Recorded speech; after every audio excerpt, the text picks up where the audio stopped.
This is one of the more weird, strange, completely left in the dark. You don't exactly know what's going on when it comes to Jani Hakanpaa. I've been thrown for a loop with this guy. Now, he is a defenseman that I have actually had my eye on for a while. Of course, any decent defenseman that shoots right, obviously as a Leaf fan, I'm going to keep an eye on. But I just never know what to think of this one, because right around July 1st, the Leafs signed Jani Hakanpaa, or allegedly signed Jani Hakanpaa, to a 2-year deal, 1.5 each. When I was sitting here thinking, that's a pretty good deal. Well, I mean, it's a stellar deal if you compare it to what other NHL defensemen are getting. I mean, look at Joel Edmondson and a lot of really, really terrible contracts. Let's be clear. I mean, we were talking about not the greatest contracts being signed.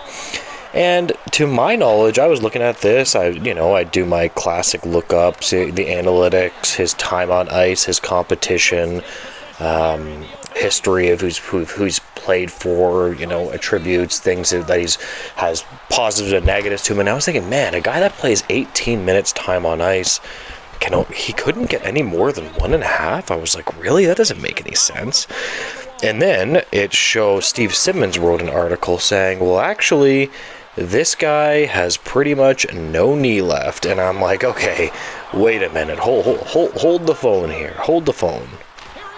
Like, guys that can play that much, they should easily be able to get contracts, and then things started to fall into place. I'm like, okay, yeah, if he's that injured, I mean, of course this guy's not going to actually get a decent deal, right? If you have a player that has these questions, it's going to drive down the market value for him. Interestingly enough, though, sometimes with players like this, you actually get a really good bargain. So what I mean by that is sometimes you can get a player that has question marks around him. You can sign him to a low-cost deal, and actually really turns out great for your franchise if the player performs, right?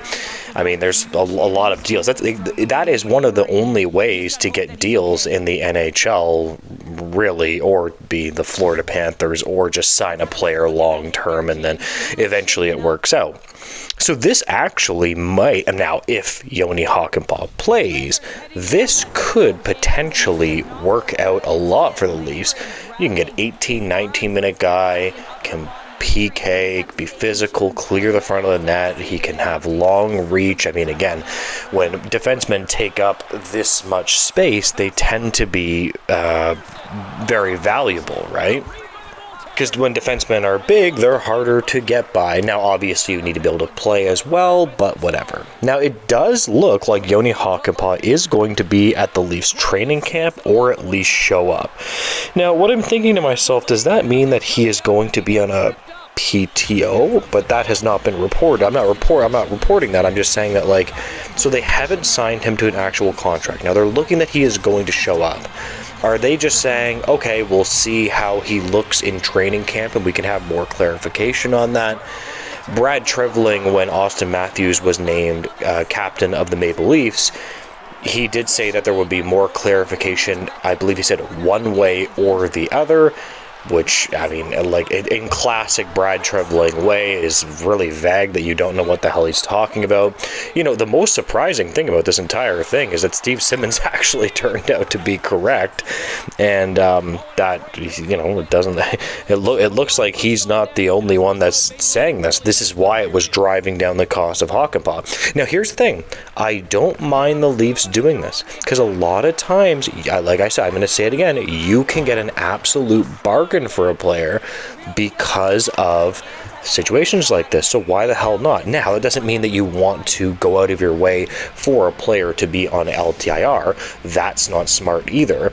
However, this is like the perfect player for the Leafs, especially because they don't have that many right shooting defensemen to begin with. They have Connor Timmins, who I don't know what your thought process is on him.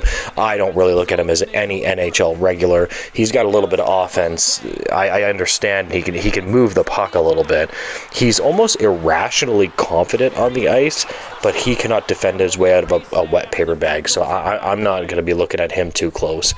And then they have so put him aside. Then they have Liljegren, who every year, I don't know what the hell to think of that guy. And then that's pretty much it. They did sign Philippe Myers, who I'm going to be keeping an eye on. I think he's a decent defenseman and could be an NHL player for the Maple Leafs. Keep an eye on Myers. But we'll see. They really actually do need Hakanpaa to work out here. You don't want to have a bunch of left-hand shooting guys on your right side. I mean, it's preferable that you would want to avoid that, right?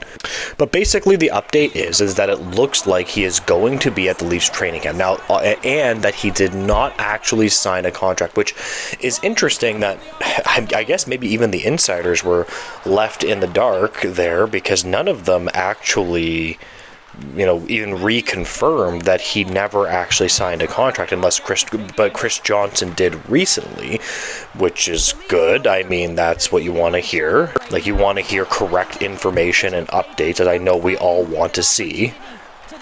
But it was said, I think I was listening to the Leaf Report, and even they said that, like, the Dallas Stars wanted to re-sign him, and even the Dallas Stars did not think that he was good to go, essentially. And it's like, if they think that, then what the hell? I mean, that was his actual team. Like, what did you think was going to happen with this guy? You understand what I mean? I don't know. This has been an entirely really confusing, really weird situation.